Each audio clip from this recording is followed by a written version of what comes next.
اعوذ باللہ من الشیطان الرجیم بسم اللہ الرحمن الرحیم ربی یسر ولا تعسر وتمم بالخیر۔ آج میں جس موضوع پر بات کروں گا وہ ہے اشاعت فحاشی کے متعلق وعید الہی۔ ہم جس دور سے گزر رہے ہیں اس میں بہت سے لوگ جو ہیں سوشل میڈیا کے ذریعے، فیس بک پیجز، یوٹیوب وغیرہ کے ذریعے جو فحش جو چیزیں ہیں مسلمانوں میں عام کر رہے ہیں، اسی طرح میڈیا کے ذریعے، ٹی وی ڈراموں، فلموں کے ذریعے اور اخبارات میں جو ہے تصویروں نامحرموں کی جو ہیں غیر ضروری جو تصویریں ہیں جو فحاشی کے زمرے میں آتی ہیں، ان کی نشر و اشاعت میں جو لوگ حصہ لے رہے ہیں ان کے بارے میں سورہ نور کی آیت نمبر 19 میں اللہ تعالیٰ ارشاد فرماتے ہیں، ان الذین یحبون ان تشیع الفاحشۃ فی الذین آمنوا لہم عذاب علیم فی الدنیا والآخرہ واللہ یعلم وانتم لا تعلمون۔ جو لوگ مومنوں میں فحاشی، بے حیائی، بدکاری کو پھیلانے کے خواہش مند ہیں ان کے لیے دنیا اور آخرت میں دردناک عذاب ہے۔ اللہ تعالیٰ سب کو جانتا ہے اور تم نہیں جانتے۔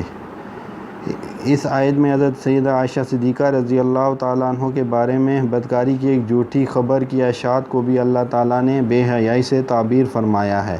اور اسے دنیا و آخرت میں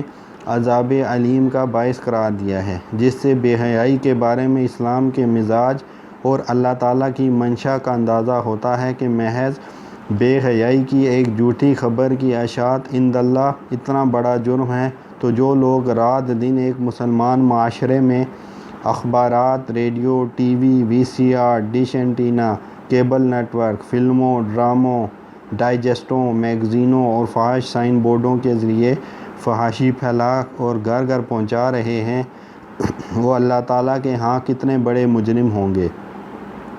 ان اداروں میں کام کرنے والے ملازمین کیوں کر اشاعت فحاشی کے جرم سے بری الذمہ قرار پائیں گے؟ اسی طرح اپنے گھروں میں ٹی وی لا کر سجانے والے اشاعت فحاشی کے مجرم کیوں نہ ہوں گے، جس سے آئندہ نسلوں میں بے حیائی پھیل رہی ہے۔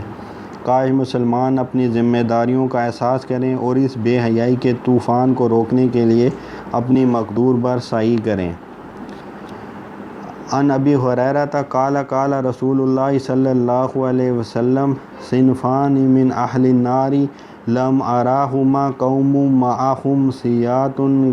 کاذناب البقر یضربون بها الناس ونساء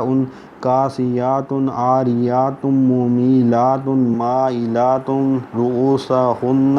کاسنمات البخت المائلات لا يدخلن الجنة ولا یجدن ریحہا وان ریحہا لیوجد من مسیرۃ کذا وکذا۔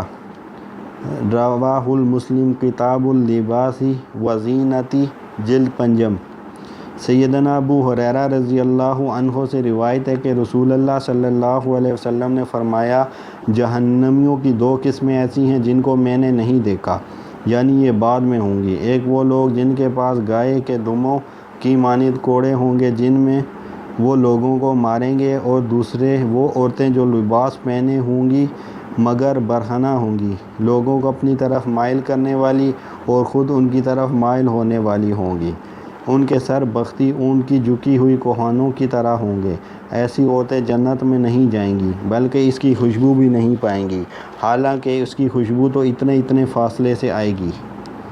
اے اللہ، میں آپ کی پناہ چاہتا ہوں برے دن، بری رات، بری گھڑی اور برے وقت سے، اور آپ کے ناگہانی عذاب سے، اور ہر طرح کے غصے سے، اور نعمتوں کے چھن جانے اور عافیتوں کے پھر جانے سے۔ آمین۔ یا اللہ ہمیں فحاشی، برائی اور گناہ کے کاموں سے بچنے کی توفیق عطا فرما۔ وما علینا الا